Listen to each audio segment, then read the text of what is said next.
All right, say it again. Watch the last one at the bar. Y'all subscribe to the Last Ones at the Bar boxing channel, man. Got some boxing fans out there?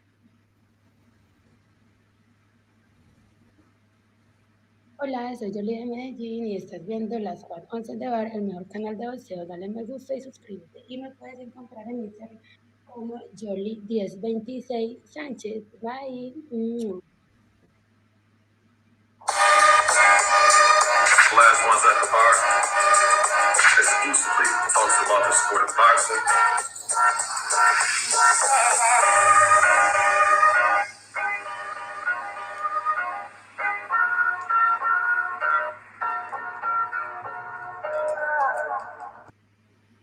Yes, indeed. Back for another episode of Last Ones at the Bar.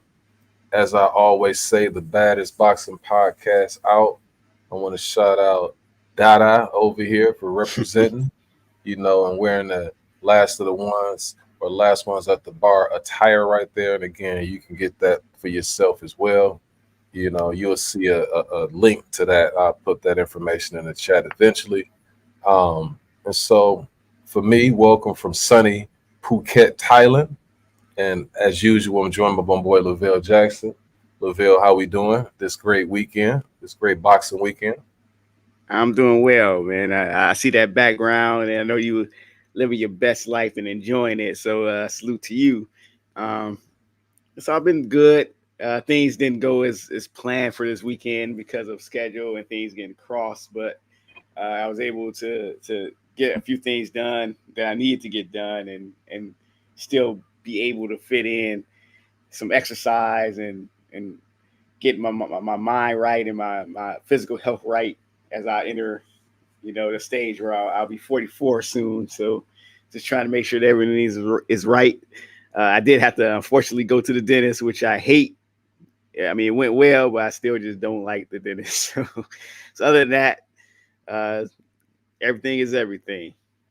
Oh, okay. So you reach your George Iceman Gervin years in life, huh? Yeah. Yep. Oh, okay. You got any plans, for that birthday coming up, that monumental one coming up? No, I haven't planned yet, but it's not to the end of the month. But just, hey, stay tuned. Got you, man. Well, congratulations on that. Like I said, I'm reporting live from Phuket. I said sunny, but it's really dark outside right now. But it's still a lot of activity going on out here. I just put a few pictures on here. I'm not going to, do too much. But that's some of that yellow chicken right there, man. That right there is very, very tasty. That's some of the meals that I've been eating. That lady right there, beautiful lady.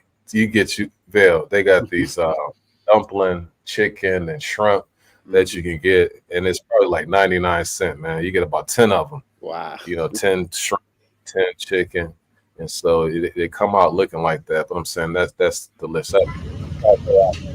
It's the best food. Wow. I let people know that it's the best food right here. It's the best.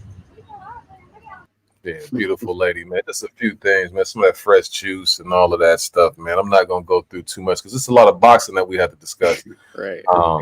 But so that's that pad thai right there. I was telling you that you got to get while you out here. Authentic pad thai, huh? Authentic, man.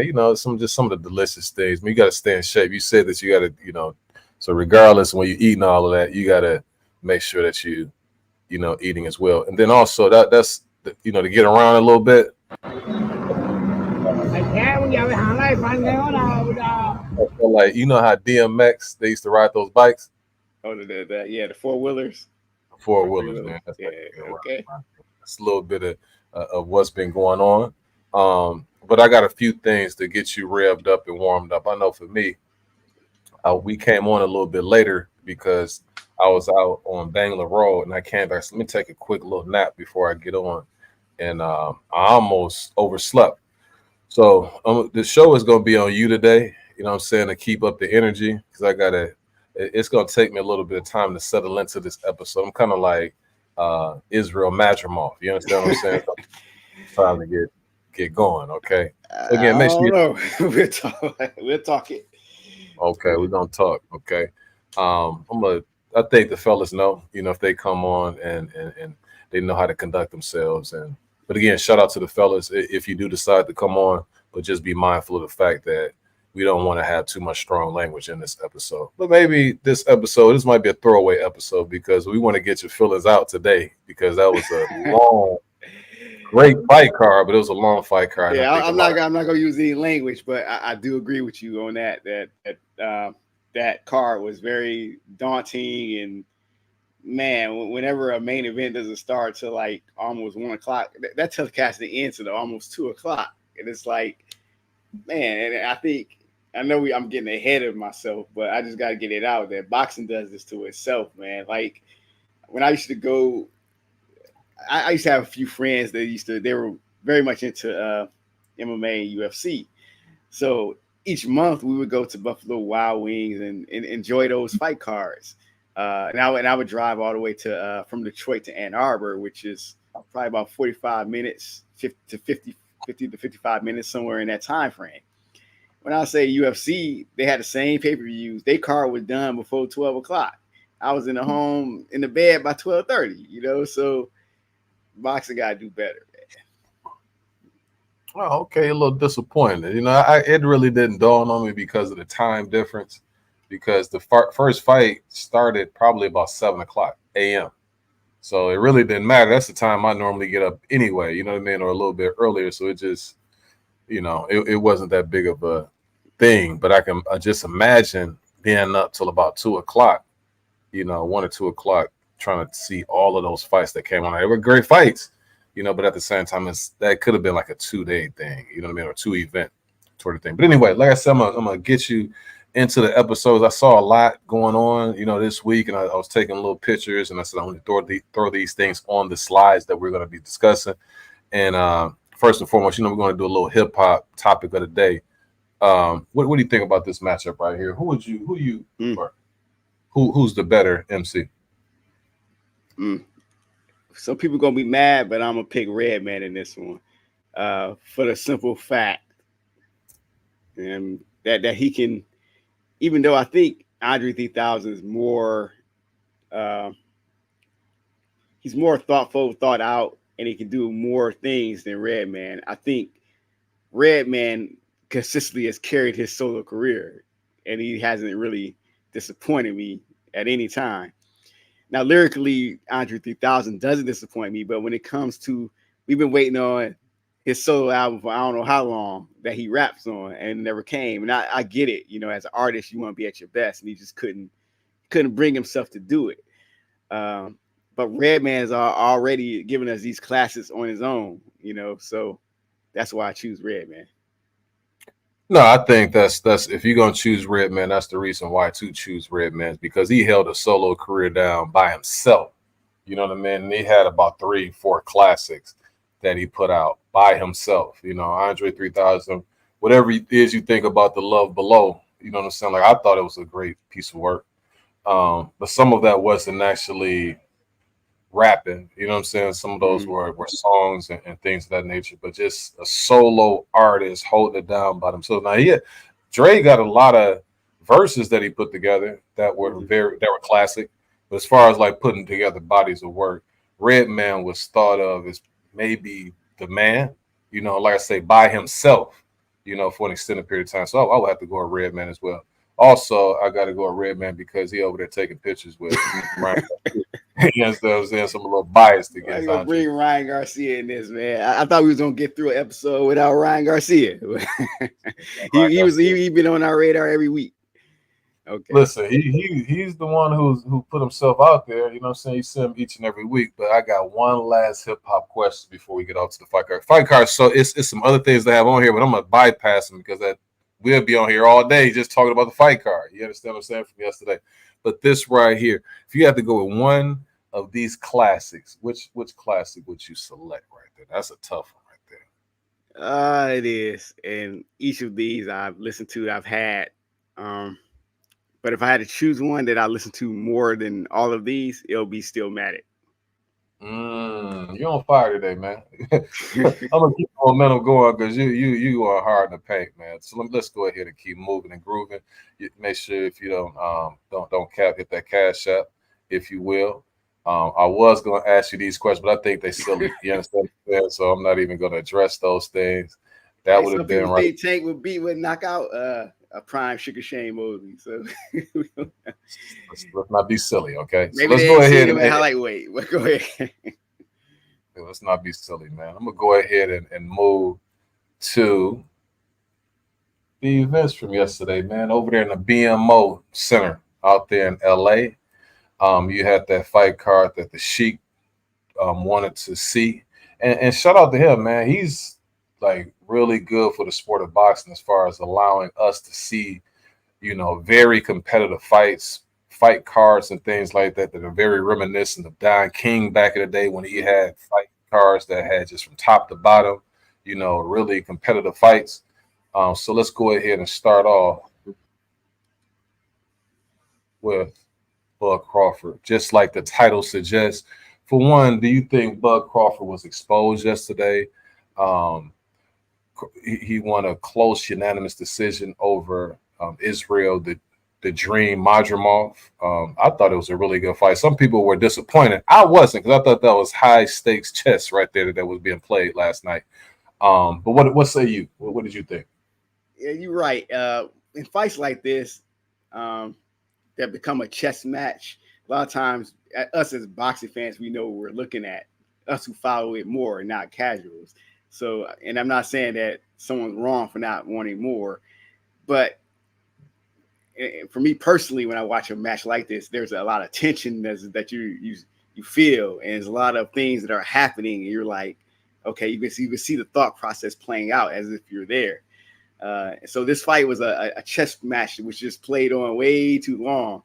I think going into the fight, I thought Bud Bud might get aggressive at some points, and I thought that would have more to do with what Madrimov, the type of fight that Madrimov would have fought, that he didn't. Madrimov, spent way too much time really just trying to wait on Crawford too much, and then trying to counter him, which he did a good job of using his movement and evading a lot of Crawford's attacks. But knowing what I know about Terrence Crawford, it's like the more you press him, the more you open up more opportunities for yourself. And then two, in the second half of the fight, it opens up opportunities for him because it warms him up. But when you don't press someone like Bud, it's almost like it was confusing to him. Like Bud came trying to fight. He came wanting to fight a different fight, and it never happened.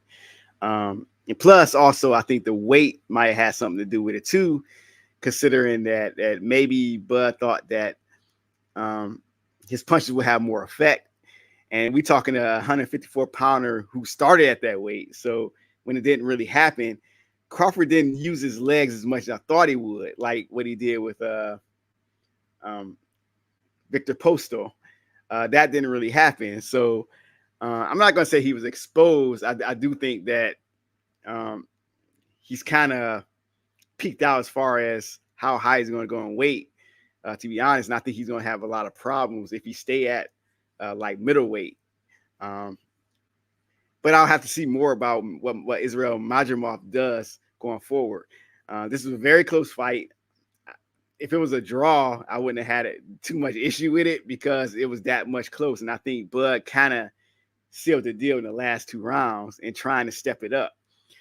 And while Madrimov did do very, very well, he didn't really, as the bigger man, step it up like he could have.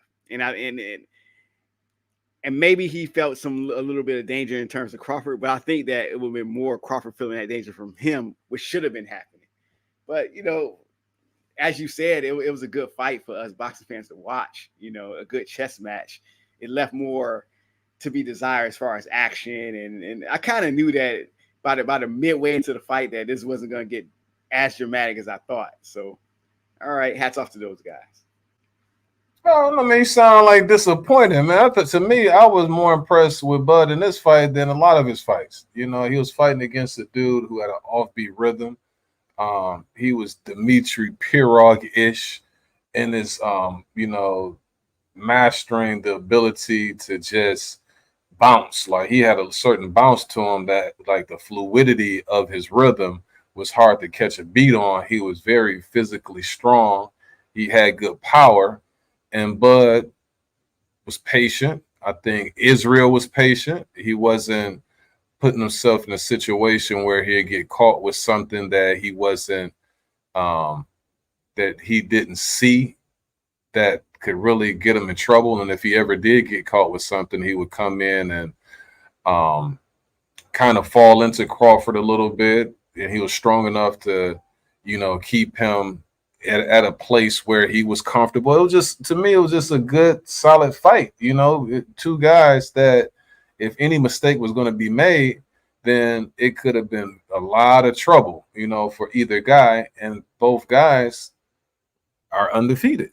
It's just one didn't have that many professional fights, but that Joker was very seasoned as well. Israel Madrimov is going to be a tough out for a lot of people because of his amateur pedigree, his know-how, and his willingness to be successful. You know what I mean? So I don't, people giving Bud a little bit of grief and, this guy could have did that. Yeah, if that guy would have did what it is you asked him to do, then he would have put himself in a situation where he might have got either not put to sleep, but he would definitely probably got dropped or hurt. And both guys were just unwilling to do that. Like I said, I was very impressed with Bud. One thing I was impressed with Bud with is his chin, because he took a lot of clean shots. But on the flip side of that, Bud tends to do that sometimes. You know what I mean? Periodically, he'll get caught with some things. But he showed a very good set of whiskers. Just his overall abilities, man. I really was I really enjoyed that fight right there. I thought it was a really impressive showing. And like I said, I always give Bud grief as far as him facing guys at certain parts of their career where it's kind of easy pickings. Israel Madrimov's not easy pickings for anybody. And for him to go into 154 pounds, to dig deep, he never was in any like serious trouble, but it was close. It was right around the corner if he really left himself vulnerable. But he still showed. I think at the end, what separated them was like the 10th round, 11th round. The championship rounds is when he kind of ensured his victory. So shout out to Bud, man. He's still undefeated, collected another belt. As far as 154, I think that's a good way for him, because as I look at the landscape, Bud can conceivably, if he wanted to, if he set his mind to it, I would favor him over any other guy. I think Israel would be the toughest guy. Now, Fundora is going to be tough just based on his attributes, but I think that Bud is such a sharp shooter. At certain points, he's going to get to him, and Fundora is not Madrimov in the sense that he's not going to be playing it safe. He's still going to be trying to fight you, and that's when those sharp shots from Bud is probably lead to his demise. Yeah, I think Bud is wrong for Fundora. But how about fights with Tim Tszyu? I think that would be a difficult fight. The only thing with Tim Tszyu is he don't move his head as much as Madrimov, and he's right there. He'll be right there once you start finding that button. But then you have, if Jermell Charlo decides to come down, I think that would be interesting. Got Bud, man. So Bud, to me, would be again, these fights right here, me personally, are showing me what I that's all I ever wanted to see with Bud, is him against legitimate dudes without any, compromising positions being presented inside the ring. And I always give the example when Antonio Tarver, not that I necessarily fully agree with Antonio Tarver, but when he beat Roy Jones, or when he was about to fight Roy Jones, he was saying that when Roy fought people, he said he already knew that who was going to win. He said because it was always like one little flaw in the guy that he knew that Roy was going to expose. He was like, I know for me that I don't have those same glaring flaws as other dudes, and there's certain things that I bring to the table that I always knew was going to trouble Roy. He doesn't talk like that anymore because him and Roy are kind of cordial and cool now. But that's what he was saying back in the day when they had like a little disdain for each other. it made sense to me because then when I looked at Roy's resume, I'm like, okay, this dude does have that limitation right there. Roy was definitely going to take advantage of this, so on and so forth. And that's how I felt about Terrence Crawford's resume leading up to this fight. Only thing that I thought about Madrimov is regardless of how much amateur experience that you have, a lot of those guys who have those huge amateur backgrounds, they still are good up to a certain point in a fight because they're used to only going the amateur limit. And so that's what I thought that was going to be the big thing that Crawford was going to exploit. But I thought Israel fought good down the stretch. It's just Crawford, he showed his pedigree, towards the end. So we'll see. And like I say, Madrimov is going to be a tough out for any of those dudes at 154. Anything else you got on the main event? I thought it was an excellent fight, man. I'm not sitting up here like talking down on either one of those guys. Like this person could have did this. That's just not me in this one. I thought that was like I say, it was high stakes chess. Anything else, good sir? No, sir. All right, man. We're gonna keep it moving. You see that big left right here. Madrimov was doing a good job, man. That right hand he kept like he'll be bouncing, then boom, it'll hit you with that right. But let me ask you this before I move on. Hopefully we get Marky Dan up here. You understand what I'm saying? Because I'm an amateur, man. I get a little tired. You know what I'm saying? As these episodes go on. So I need a good team. We need a good team to balance these things out. Now, let me ask you this. Bud stayed in the southpaw stands. Would you have switched up a little bit at any point in that fight? Probably, just to see how it worked. If it didn't work and I'm getting caught with something, then I think that's when you would need to switch back. Because at this point, even though that it obviously worked because he wanted to fight, it was I think whatever approach he was using, it was keeping it way too close. And that was something that if I was a trainer, I would be uncomfortable with. And you could tell that even late in the fight, as corner was kind of uncomfortable, like, hey, something needs to happen. And then we're in an era where scorecards can go many different ways. So you want to separate yourself as much as you can. And he was unwilling to take that risk for whatever reason. I mean, because at the end of the day, he won the fight and he got the title. So hats off to him. Gotcha. Those the punch stats right there. You have Bud landing 11 more shots. He threw 433 to Madrimov's 275. Madrimov was very economical, but at the same time, he landed at a higher percentage. That's a higher rate than most guys normally land against Bud, and Bud wasn't that accurate yesterday with the shots that he was throwing. Was it rust? Was it the fact that Madrimov presented a different puzzle that Bud was having a difficult time figuring out? Was it both? Who knows? But again, shout out to Bud winning another title in another weight class. I think that it's wide open for him to become the three-time undisputed champion in the sport of boxing, the first male to be able to hold those accomplishments.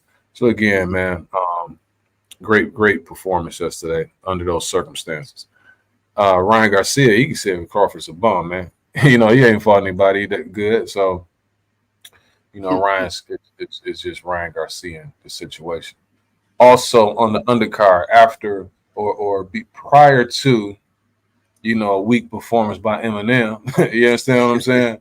Should have had my boy, since they out there in LA, man, come on. It could have had Kendrick Lamar. Kendrick Lamar is hotter than fish grease right now. They not like us. He could have performed that. They would have got everybody geeked up. Just have him perform that. Get off stage. Don't have us up. In your case, until 2:00 in the morning, making Bud and Madrimov cold, and I'm like, oh, what y'all doing, man? But anyway, prior to that weak performance, you had Jose Valenzuela. He dethroned Pitbull Cruz, man. How did he pull this one off, Val? He basically used a lot of what Pitbull does against him, and Cruz was very ineffective. He was coming forward. He was trying to just knock Valenzuela's block off. And when that didn't happen, it was like Cruz didn't really have a plan B, and he normally doesn't have a plan B. This normally works. So he kept using the same rhythm, using the same punches, and at some parts he would get, Valenzuela in the corner, and he'll be catching with those very, very short shots.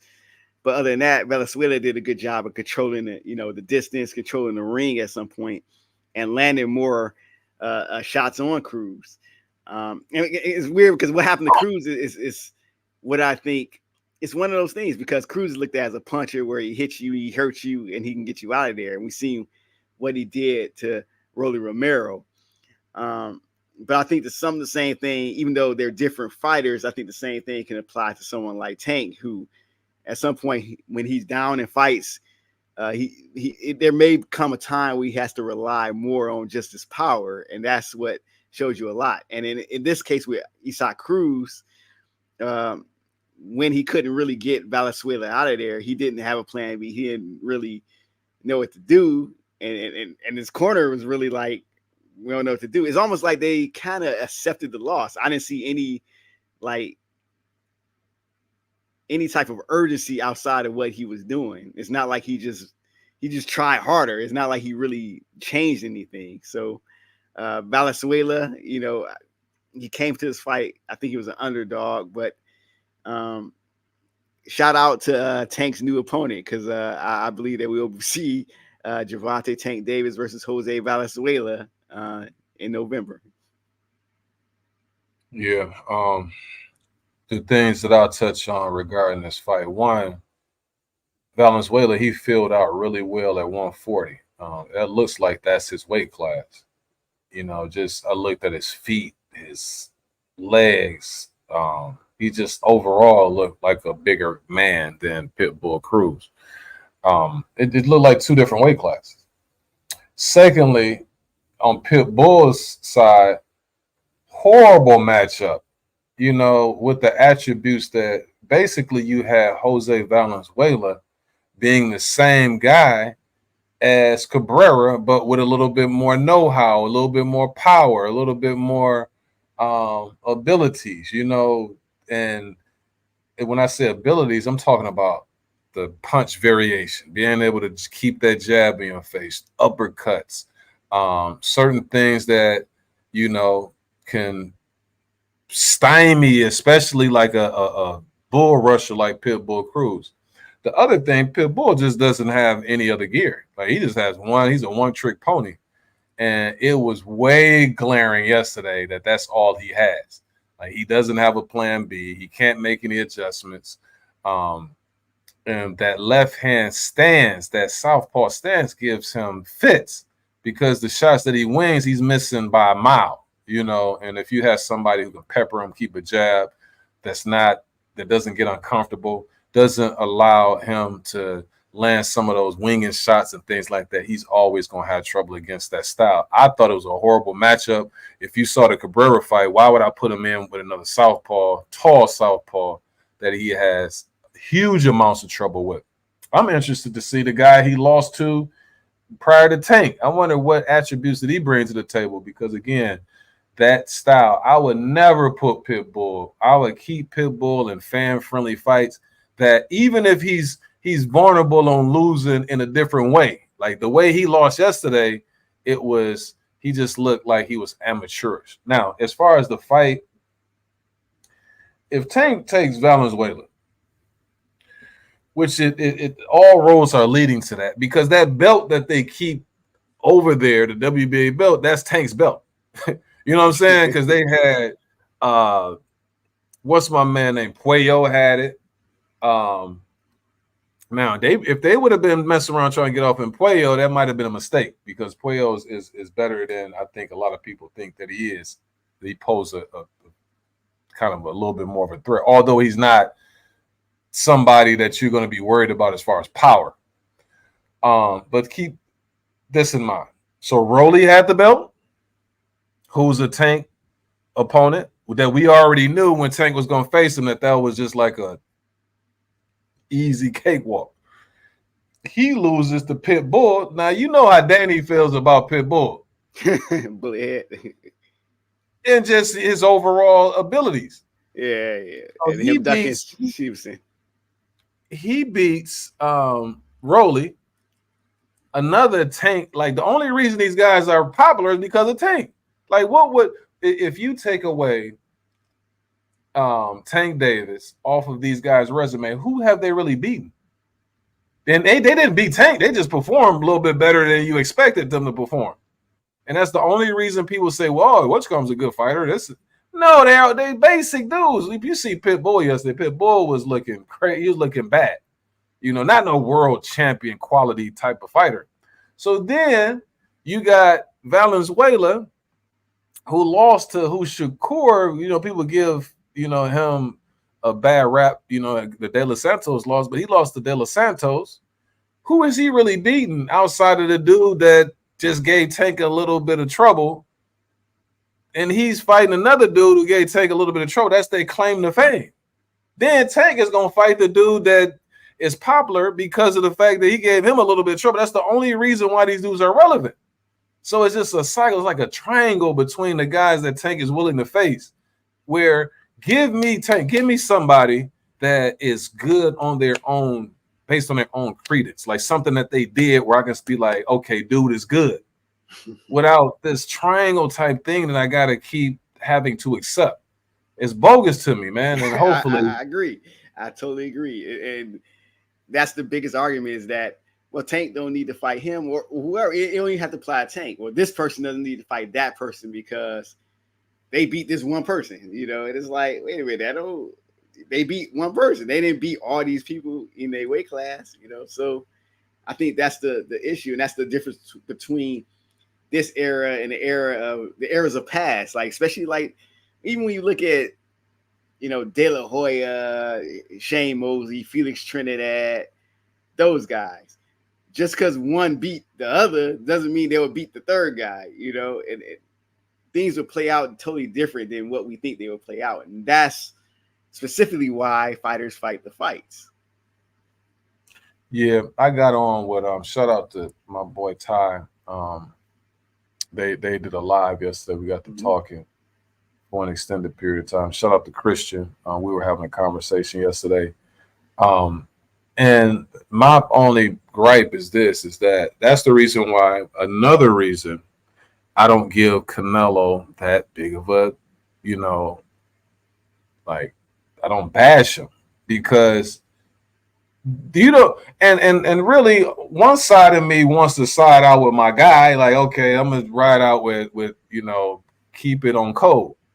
But I can't do it when somebody is blatantly getting over, and then the other person really has done so much in their career. Like out of anybody, if you are able to like be a little bit more selective at this particular point in your career, and the reason why I believe that you're being selective, not that you're necessarily afraid, is just the fact that you want to get paid for what you weigh, or whoever it is that you fight.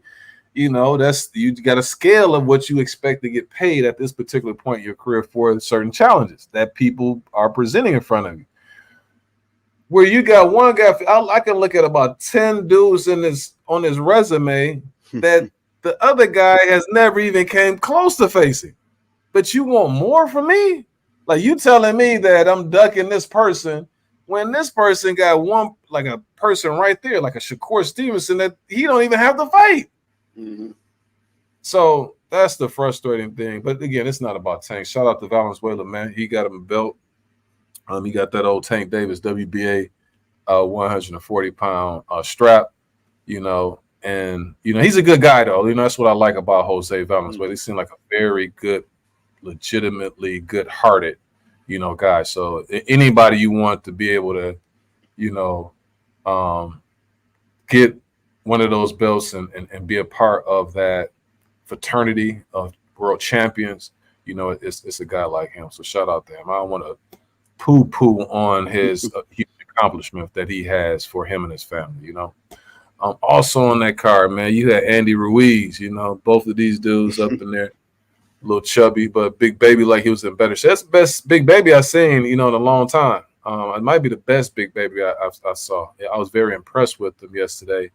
The fight ended controversially. He ended up getting a draw against Andy Ruiz. I don't know how this was a draw because I thought that Big Baby, once they got to about the 5th round, I didn't give Ruiz any rounds after. And if I did give him a round, it may have been 1 round or so that you could possibly give him. But I thought Big Baby did his thing. Also in this fight, man, I was impressed with Big Baby is humility after the fight. You know, a lot of times Big Baby could rub you the wrong way, you know, the nonsense that he gets to talking and things of that nature, but he was very humble. And then he was also like, he wasn't delusional, you know, after the fight either. You know, he took everything in stride. But what did you see yesterday in this fight between these two big fellas? I saw exactly what you saw, is that Andy Ruiz came out a little bit energetic and fast, you know, throwing some combinations, and he won the first 4 rounds. And then he just started to just gas like by the 5th round. And that's when Jarrell Miller just took over and started really pressing the action and pushing Andy Ruiz back. And of course, he showed that he has a chin. And this also relates to a comment he made after the fight, is that in the fight with Daniel Dubois that he just gassed, which maybe that's true, because in this fight, Andy Ruiz was hitting him with a whole lot of stuff, and it wasn't deterring Big Baby at any point in this fight. And Ruiz just, I feel like it's a combination of he's been out of the ring for 2 years, and also even some of those disciplinary issues that he's had in the past, they could just be showing up or taking a toll on him. Because when you look at even both these guys, you know, even though they're huge guys, I think Jarrell Miller is more naturally, you know, big, just a big guy. You know, Andy Ruiz, I think is more, you know, chubby. You know, he has a lot of fat that he can lose off of him. Sure, you body shaming, man. Now, I'm not body shaming. I'm just saying that put his way, Jarrell Miller actually went down in weight to about, you know, he lost about 30 pounds, and he was more energetic. I think that would help Andy Ruiz if he did the same thing, to be honest, especially considering he didn't have the energy to make it to make it, you know, even though he survived, it seemed like he was just ineffective over the second half because he was so tired. But his heart was just bringing him through, and his chin was bringing him through, because normally. Before you finish, man, I just want to say the views and opinions are totally avails. I'm not a guy who's going to be body shaming anybody. I'm not body shaming. If I was body shaming, I would tell a few jokes. And I'm not going to do that. Not into that. I'm just saying, as far as conditioning, he could have came to this fight more conditioned. And Jarrell Miller did come in this fight conditioned. Because really, if you want to be honest, as much as I don't like to say it because of his past, Jarrell Miller basically earned the right yesterday to say I'm the real Big Baby, you know, because he won this fight, and the other fight didn't go the way the other Big Baby wanted it to go. So, so shots out, like you said, he seemed more mature, more humble, trying to put the past to the past, and we'll see what happens from there. Yeah, the only thing that I'll add to what it is that you mentioned, I think 2 things plagued Andy Ruiz yesterday more than anything else. One, the inactivity, being out of the ring for about 2 years because he gassed quickly, you know. I won't talk about his size, you know. I'm going to leave that. That's something that he's going to have to figure out on his own. Secondly, I thought really what was a detriment was the approach that Big Baby, fighting somebody that large that's pushing you back too. Like, that was a very good strategy from Big Baby, and that kind of expedited the process of Andy Ruiz fatiguing and gassing, is because not only have I been out, but I got this big man that keeps pushing me back, and that's a daunting task after being out of the ring for so long. Even if you, because I think what Andy was thinking was that although he got off to a pretty quick start, he thought that eventually he was going to like get into the action, all of the ring rust and stuff like that is going to slowly start coming off. But as the ring rust started coming off, he just was too tired to really do anything. Once he started getting some of the ring rust off, so it kind of backfired. And that hand injury looked gruesome too. You know what I'm saying? Did you see that? Yeah, I saw the bones kind of not sticking out of the skin, but it just looked out of place. And I'm like, wow, that shouts out that he even wants a rematch. That he wants to get the ring in, because he gonna have to get that hand healed. Right. It's part of the sport, though. You know what I mean? Showed a lot of heart fighting through it. Still trying to throw them big shots. What do you think, though? Would you like to see a rematch, or you want to see both guys going different directions? No, I want to see a rematch with both guys really want. I mean, this was a good fight, even though it was very sloppy at times. I think the rematch will be even better to me. I think both guys will be more serious and have chips on their shoulder. Jarrell Miller will want to erase that draw and say, I can beat him. Andy Ruiz will have to prove to himself, like, I can beat this guy, So I expect the rematch to be better. Yeah. And both guys have a lifeline now, too, because it would have been very difficult. I mean, fortunately for them, that it wasn't anybody declared a loser, because they would have to get further, back in line. But with a draw, it's like they still, have a lifeline left. They could fight each other. You know what I mean? They could be potential opponents for other people. So they have some options still left, in their careers. But that was a good fight, man. That was a good heavyweight scrap. Also, it's a shocker yesterday for some, because I know it had to be a shocker for you because you didn't predict this. Last week, I think you had said. No, I did not predict this. Yeah, man, I'm gonna give my take on this. Give you a little bit of break. I know you've been going hard. But in this one right here, so I started watching this fight card. I got up. It was about 7-ish. When I started watching, it was the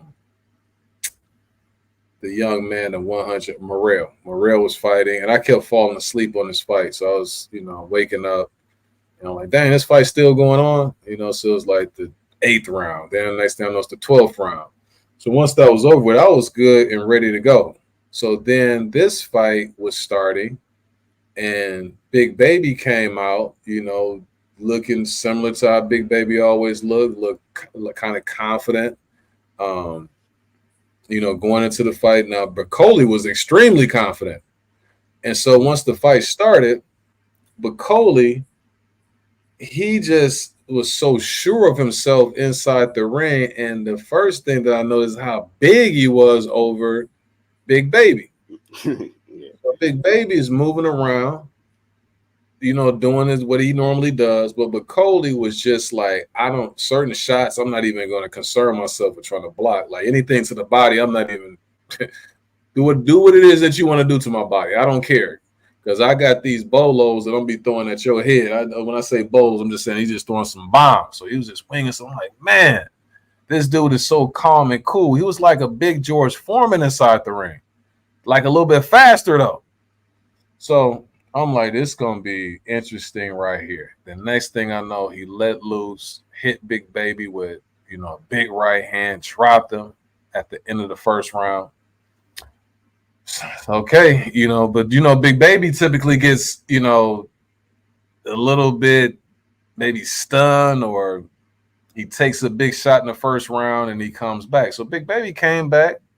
I just think his flaw, they've been telling him about it. Like, he was getting mad at Tim Bradley, who was trying to let him know he's being hard-headed, they hating on him and all of that type of stuff. No, man, these dudes are legitimately telling you what you need to work on because they see the potential in you.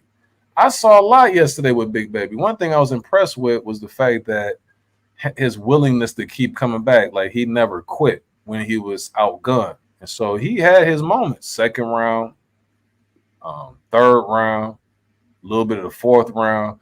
But the big man was just, when he was winging those shots, sometimes he still was tagging them. But if he was missed, sometimes he was just barely missing them with some of those big shots.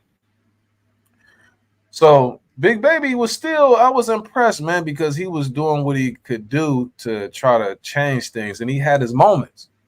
But that fifth round, he sat and he was trying to like catch his breath a little bit. But dude, just Bakole, as big as he is, he's able to throw a lot of punches, at that size. He never wilted, like he never like started to not have as much steam on his shots.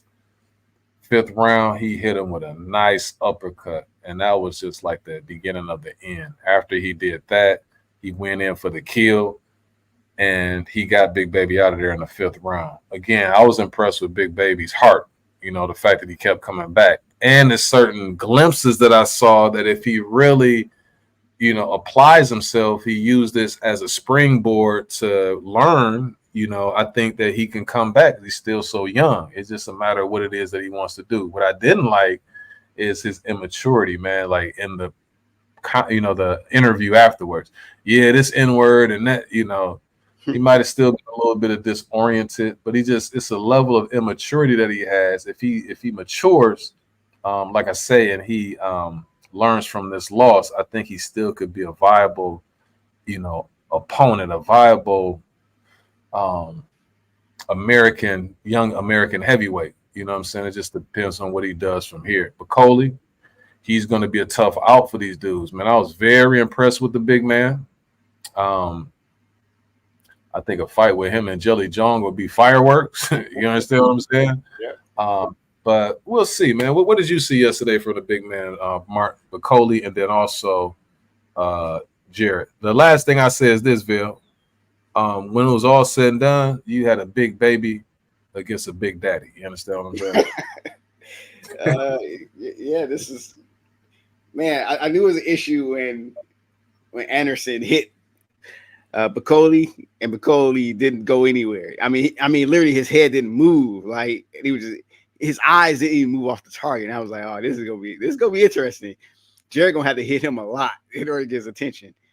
And when putting that link in the chat if anybody want to come. Okay. I'm listening. And man, once Anderson went down in the first round, and just look on his face and his eyes, it wasn't a good look. I thought that Bakole was going to get him out of there even then. So I will say that Anderson showed a lot of heart. And it's interesting that he did show, and I'm not saying that he doesn't have heart, not like that, or that I believe that. When you listen to the way he talks a lot when he's not fighting, he says things like, oh, I'm just a businessman. I'm just making money. I want to get out the sport by this age. But when you look at how he fights, his skill level doesn't really say that. His skill level says that he's better than that. And even his heart says that he's better than that.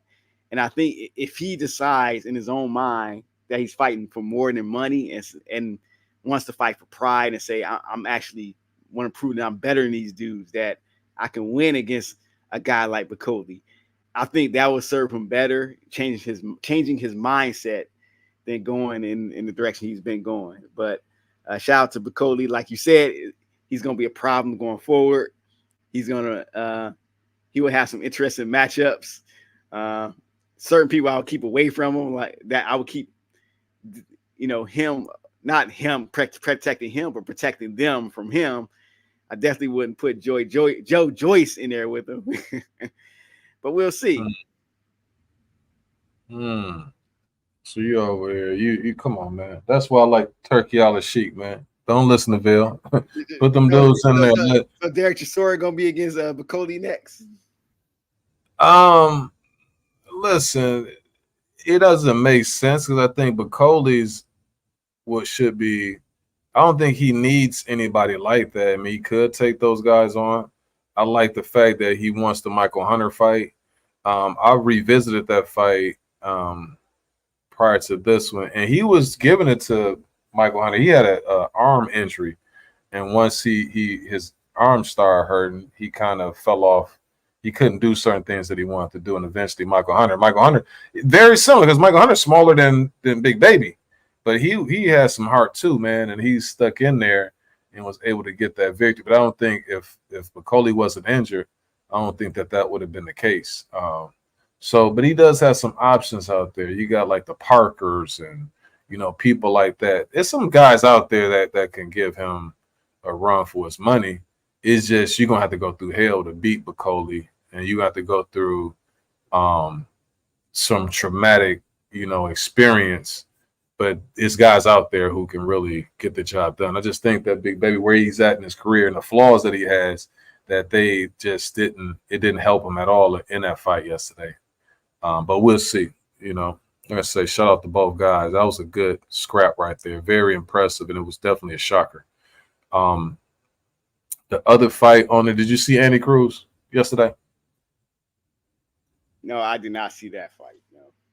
Yeah, I just saw the highlights. He had an impressive knockout victory. There's no need to discuss too much of it, but it was impressive. You get a chance, check him out. Very early in the fight, hit dude with a nice combination. And I don't know if he knocked him down, but it was to the point where the referee stepped in for a second. When he stepped in, his opponent, he was trying to gather himself. He just kept falling all across the ring, so he had to wave it off. I like Andy Cruz, man. I think he brings a lot to the table. Did you get a chance to see the other fight with Morrell? I did not see the one with Morrell neither. Oh, okay. You just saw the top four. You don't have anything to complain about. You just saw all of the. You was probably watching the event for 2 hours. Yeah. Well, I turned it on about maybe 9:45, and it still wasn't over until almost 2, 1:45. That's when it ended. And I'm not saying that it's not about how long it was. Some people were complaining about how long it was. That I don't have a problem with. What I had an issue with was how late that it went. Literally, the main event didn't happen until 1:45. Okay, so let's go ahead now. You got my main man right here. Is that Christy? I don't want to. We got this very. Kristen. 916 says Canelo drops Crawford. You absolutely right. You know what I mean? Canelo is just too big. Yeah, why they even want that fight? That's the problem. Is that fight shouldn't even be getting discussed. You got 3-4 weight classes between them, and it's why is that fight even being discussed? And why is Crawford so adamant on getting that? Maybe it's the money or the legacy, but still, come on, man. Only way Crawford would have a shot at Canelo is if it was a catchweight. That's the only way. But if you fighting him at 168, it's no way. Because I was thinking about when they were talking about it prior to this Madrimov fight. And see, the thing is, Madrimov, it would look different because Canelo doesn't fight like Madrimov in a sense, that little bounce, that little movement that he has. Canelo takes a different approach. And Canelo could be off balance with movement, but Crawford doesn't fight like that anymore. It's not like when you talked about it earlier as far as him fighting Postal. That's not Crawford. Ever since he moved up, notice he hasn't moved like that since 147. Once he moved there, he's more stationary. He does other things. He's kind of like Jordan with the fadeaway. You don't have the same. I don't think he has the same ability. I don't think he want to be moving around like that. So when he was pushing for the Canelo fight, what came to mind where I was like, I might give Bud a chance. I was thinking about the Amir Khan fight because Amir Khan, he just fell into the trap and he ended up getting put to sleep. And I'm like, Crawford is more responsible than that.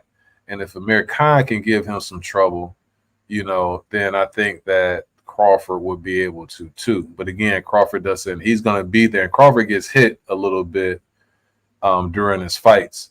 And if he gets nailed by Canelo, for Canelo, in Canelo's favor, Canelo might be faster than Madrimov. Canelo's fast too. It's very close. And like I say, Canelo has that offensive capability, firepower, that even if he's hitting your shoulders or something like that, then that's going to really be debilitating, especially you trying to be at 168. So I have to agree. especially now after I saw what I saw yesterday, that Bud he's gonna max out at 154. I think you're gonna see Bud looking better, as he fights at 154. And then also, not only is he going to get more acclimated to the weight division, he's also not going to be fighting Madrimov. Madrimov is a cold dude, man. Like I said, he gives me that he doesn't fight like Dmitry Pirog because they have different attributes, but he kind of does similar things as far as that movement. Dmitry Pirog, if you go back and watch, like it's a certain way that he's moving that it's hard to get a beat on that. And that's what he was doing. He's just so confident, so cool. You know what I mean? Like he'd be right in front of somebody and they not really throwing shots at him. But he knows like the proper spacing, and then he catch you with that right hand, catch you with a left, or catch you with something that you don't see. And that's what you always got to be mindful of. But we shall see moving forward. Last question as far as the card, man. Who were you most impressed with from the card last night?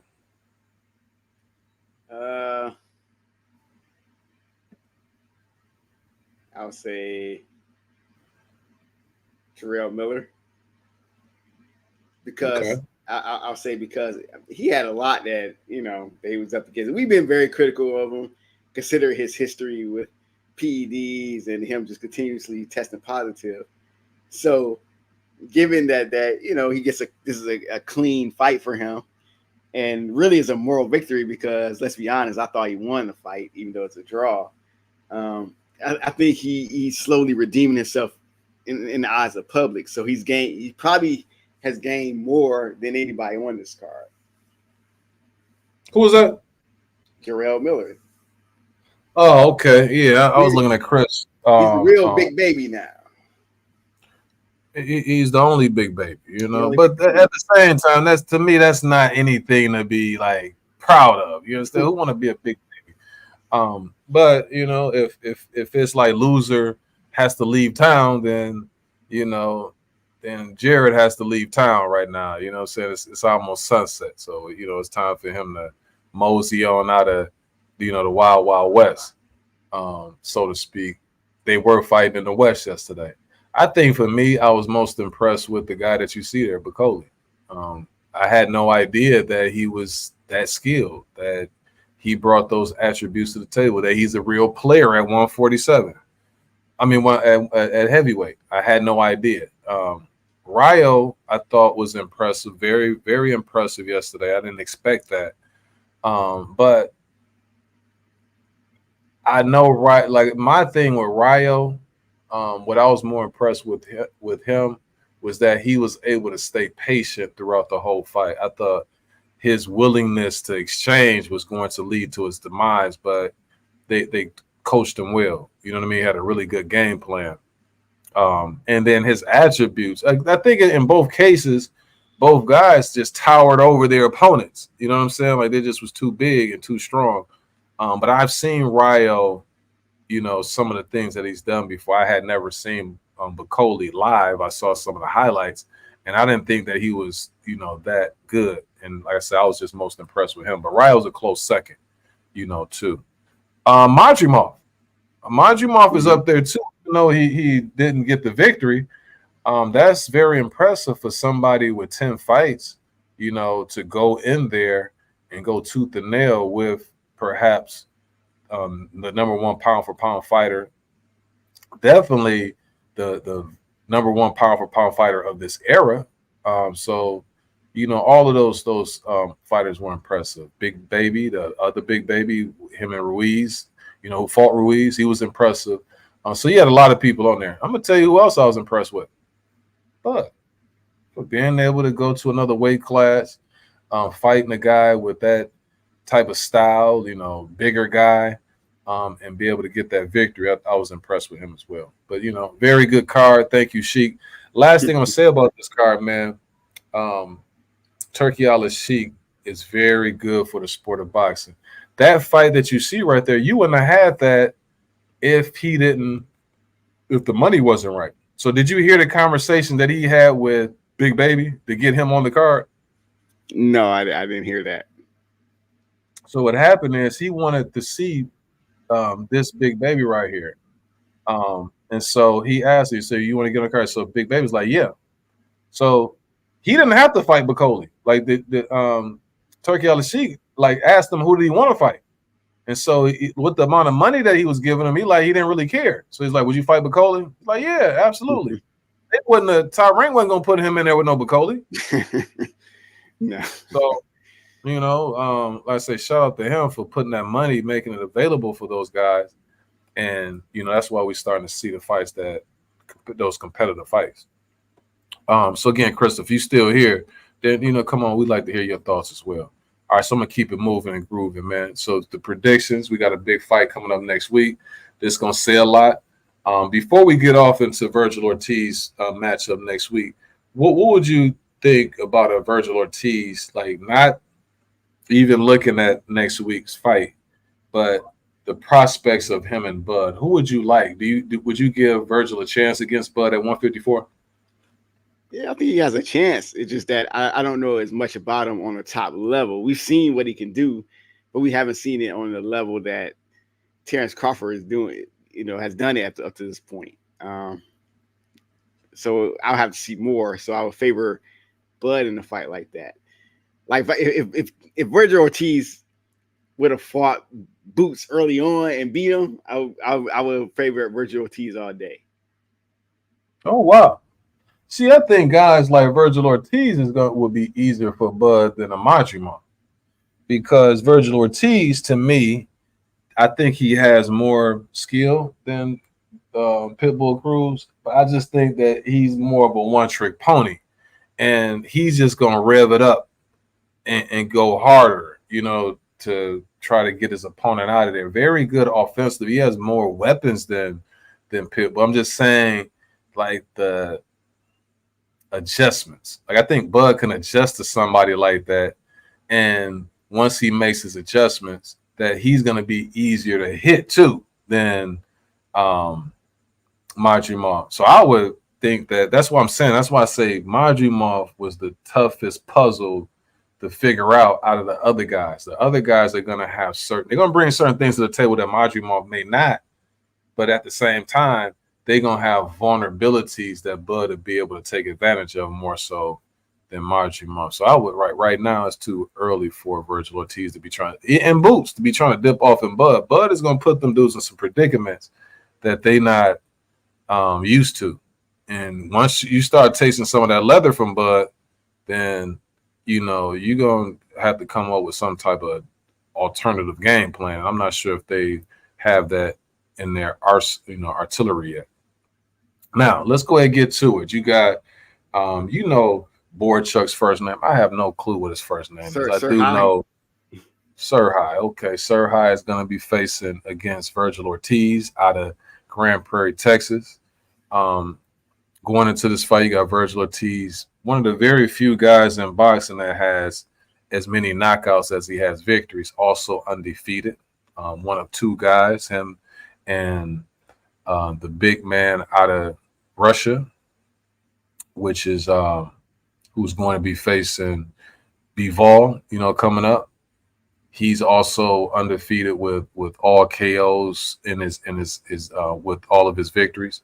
But speaking of Vergil Ortiz, still very young, 26 years of age, 5'10", 70 entries. Like I say, resides out of Grand Prairie, Texas. Prolific, offensive juggernaut. We'll be facing Serhii Bohachuk, who's 24-1 with 23 KOs. So this is going to be a lot of powder. That's what my boy used to say. A lot of powder in this fight. He's 6'1", 73-inch reach, resides out of L.A. He's from the Ukraine, 29 years of age. They call him El Flaco. Vail, who's going to win this fight next week and why? Vergil Ortiz. I think he's going to win this fight. I think, and this is going to be a crazy fight. I think it's going to be very, very exciting, for about 4 or 5 rounds. I mean, extremely exciting. I think Bohachuk is just, when you look at even the fight between him and Brandon Adams and how he got caught, I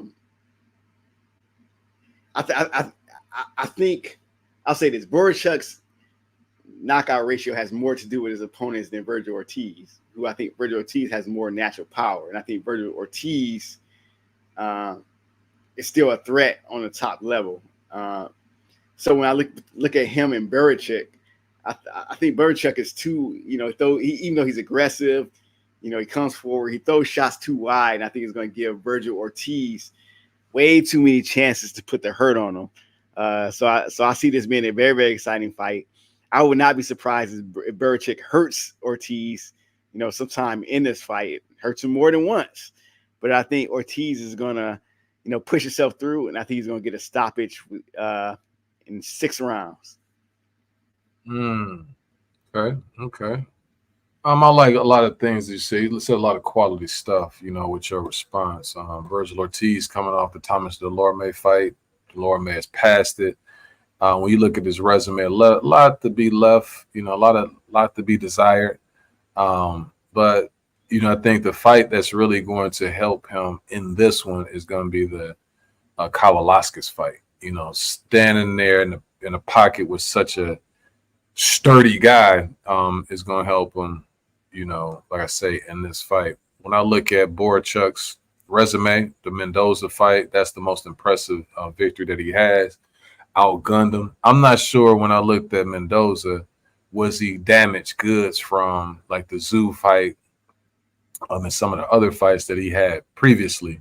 But, he got the job done. I think that fight, like I said, was more so of Mendoza being maybe, I don't want to say looking past him, but just having a difficult time getting up for him so quickly after the Zoo fight. I think that played a factor in that victory. I didn't get a chance to see the knockout loss that he had. So you said that he got caught with something? Are you talking about with Adams? Yeah, Brandon. I think Brandon Adams. I think that was the guy that fought. He fought one. Yeah. He caught Bohachuk late. I think it was like the 11th round or either 9th round. It had 1 round left, and he caught Bohachuk in the corner slipping and hurt him bad. And Bohachuk barely made to his feet, and the ref, waved it off. So looking at how he was caught, I could see that same thing happening against Vergil Ortiz. Yeah, when I looked at the highlights of him, I just think that Ortiz is just a little bit more compact. He's just a little bit more dynamic. And I just think that he's going to get to Bohachuk quicker than Bohachuk's going to get to him. And that's going to lead to victory for the young man out of Grand Prairie, Texas. So when I look at this, I'm going to go 5th round. It's going to be a shootout, for sure. But I think when the smoke clears, after around the 5th round, then Ortiz is just going to be landing too much. Referee's going to wave it off. And then that's going to set up a mega fight between Vergil Ortiz and possibly Bud Crawford, because that's what the Sheik wants. You know what I mean? And then that would give him an opportunity. That's for that WBA belt, I believe. And so he can add another strap.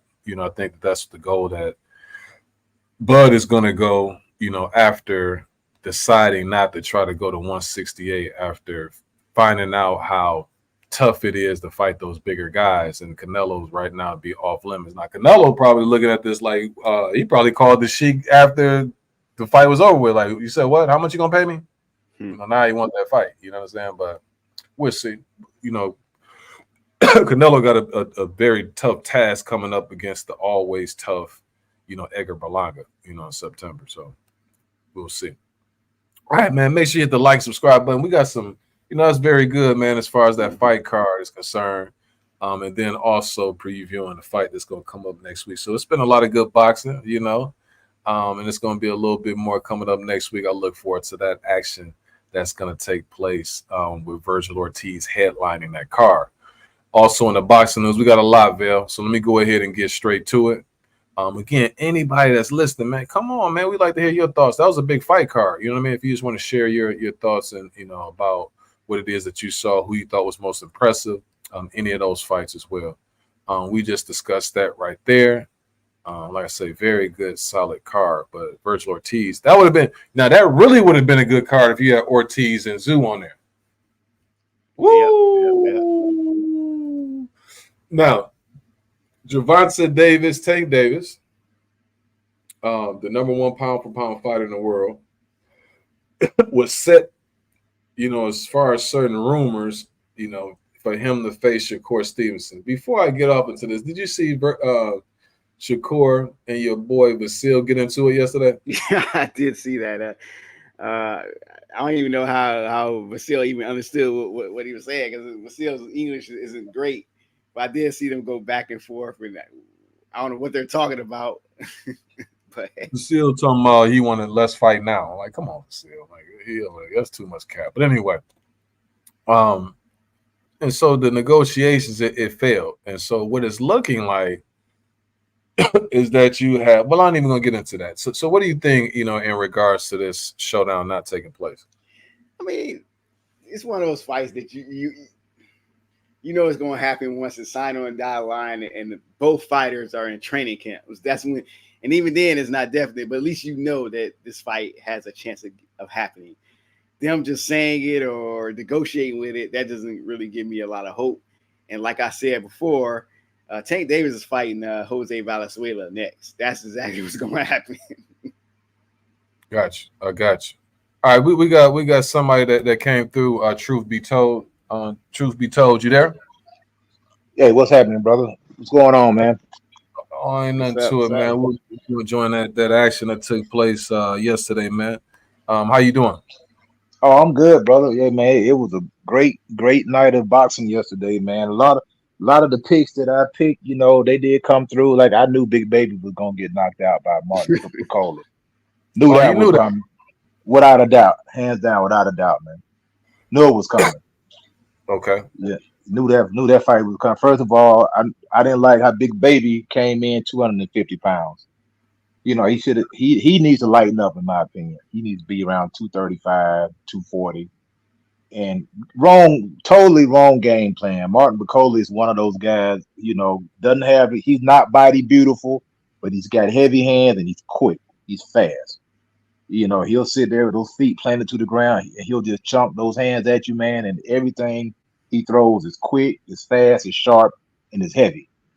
And seen that coming. Beautiful uppercuts. He was throwing short inside shots. Big Baby sitting there instead of trying to box, he couldn't box because he came in too heavy, first of all. That's why he couldn't get up on his toes. You know what I'm saying? Too light. I mean, he's too heavy, couldn't bounce. So he's just gonna stand there and try to trade with this guy. Horrible game plan. Seen that coming. I knew Rayo was gonna beat Ortiz. Pick that fight. Hey, whoa! I'm gonna pause you for a second because I like the discussion. So what do you think from both guys? Where should Bakole go next? Bakole, I would like to see him go after some money, man. I know he wants the Michael Hunter fight. I mean, he's 31 years old, man. I don't want to see him fight. We got a draw. I don't see him fighting Andy Ruiz and a Big Baby. I think they need to run that back, go and clean that up. So if I'm Martin, I'm gonna try to give me some dollars in my pocket, man. You know what I'm saying? I'm in the driver's seat. Maybe try to shoot for the winner out of the Daniel Dubois, Anthony Joshua fight. Try to get the winner out of somebody where I think right now he needs to touch some millions, touch some M's, man. You know what I'm saying? It's time to get out of that 6-figure payday and go ahead and move up to that next bracket, man. So that's what I think would be a good move for him to try to get some dollars in his pocket, man. I'm glad you're saying that because I think that's the small-minded approach to even be worried about Michael Hunter. You know what I mean? Because I think that had he not had that injury, I think that he would have pulled that one out. But like you said, I think he should go on to bigger and better things now that he got that big victory in a lot of people's eyes against Jared Anderson. So I totally agree with that. You were going to discuss the Valenzuela. What do you think about that? Oh yeah. I knew that fight was going to be. I picked Venezuela to win the fight. Like I say, a lot of times, what happened in the boxing world, man. I've been watching boxing a long time, been involved in the sport, coached the sport. I fought amateur. Had a few pro fights, did 3 pro fights, won all 3 of them, and just got out of the game. Just had to get out of my system. But we have a tendency, especially today's fans, is when you hype these fighters up, and these guys, they look at these guys as though they're invincible and they're indestructible. And we all know there's no such thing as an indestructible fighter, man. And if, when Right. you tell them that their favorite fighter is not indestructible, all of a sudden you don't know boxing. You're a hater. You don't know what you're talking about. But we all seen our heroes lose. We all seen our heroes fall. We seen our heroes get knocked out. So like, bro, I mean, they riding off of. They look at Tank Davis. Tank's a great fighter. They look at what Pitbull was able to do against Tank Davis. Now all of a sudden, Pitbull proves that now he's some type of destroyer now because he was able to survive 12 rounds with Tank Davis, and Right. that's not the case. You know what I mean? So I know that I think the size played a difference. The size difference was just too much to overcome. And I know the intelligence of Venezuela was going to win him the fight because he had a good corner. Had a good game plan. He didn't get drawn into a firefight like Rolly did. Rolly was just too elementary in his skills to use to try to use his advantages the right way. He didn't have the skill set, the mindset. He didn't know how to tie him up. He didn't know how to turn him. He didn't know how to just be satisfied with getting your point. So basically, Venezuela, he just fought him. He outpointed Cruz, in my opinion. No, he didn't beat him up. He didn't hurt him. He didn't stagger him. He just outpointed him. And he controlled him, and that You was know, a good, clean victory. it was a good clean victory. What I was impressed with Valenzuela, like throughout the whole lead up, he never looked like this was overwhelming or anything like that. And then some of the comments that he made, he sounded so mature. Like when they were talking about how Pitbull, like the bulldozes opponents, and what is he gonna do inside the ring with that vicious Pitbull? He like, dude, he said, I've been fighting Mexicans all my whole life. He like, this ain't nothing new. You know what I'm saying? So just little small things like that I was impressed with the little fella. Do you think that that's gonna be Tank next opponent? But that's what Phil, my guy, he think that's like lined up for Tank to take It, next. it's possible. The only thing is, what weight they gonna do it at? They gonna do it at 35, or they gonna do it at 40? Right. So that's a big question mark right there. I think a guy like Tank, I think he could fight at 40. I don't think he can compete at 40. You know Yeah. what I'm saying? I mean, he can, yeah, of course he can go up there and grab a few belts. You fight the right person. But my thing is, when you enter a new weight class, do you plan on staying there or not? Or is it just a belt grab or a money grab and you're going to go back down? Because me personally, I believe Tank is a 130-pound fighter. You know, he can make 130, in my opinion. And when you start fighting the guys that are bigger than you, you run into some different issues that you're not used to dealing with. Like I say, Tank is a phenomenal fighter, but is he in the same class like a Shane Mosley who can go from 135 and go move all the way up and fight guys like Winky Wright and Vernon Forrest? These guys were big. These guys are big guys, and these are just not big lumbering guys. These guys actually fight. So Tank is a small guy. So to me, he should just stay at 135. He got plenty of work at 135. There's no reason to try to go up and grab you a belt at 140 when you got Shakur Stevenson right there with you. You got Loma. You can unify at 135. Unify at 135 and then move. Yeah, that's my opinion. Truth be told, I like the comment. I'm gonna ask you a few more things, and before I let you get up out of here, man. As far as that fight card is concerned, what about the main event? You know what I'm saying? What would you think about that? Main event. Terrence Crawford is on his Floyd Money Mayweather right now. You're no longer going to see that risk taker, that dog. He's there, but he's not going to display him. He's going to make sure he plays it safe, make sure he don't get knocked out, and make sure he does enough just to stay ahead to win the fight. And he's on his Money Mayweather right now. Cause it was a good performance, but I seen a lot of hesitancy in Terrence Crawford last night. He hesitated for whatever reason. It was a lot of hesitation. Now, Madrimov, I can understand his hesitation.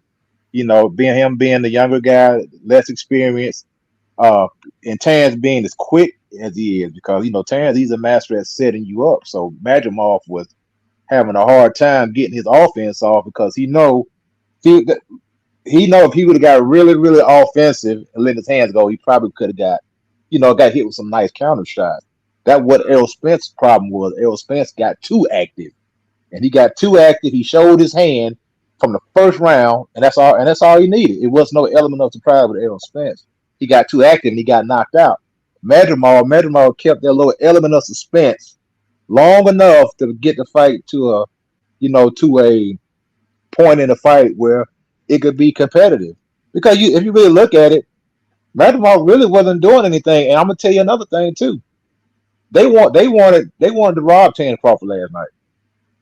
Yeah. They wanted to rob him because you really look at the whole fight, the totality of the fight. Terence Crawford threw more punches than him by not a little bit, by a lot. Probably over 150, 200 more punches.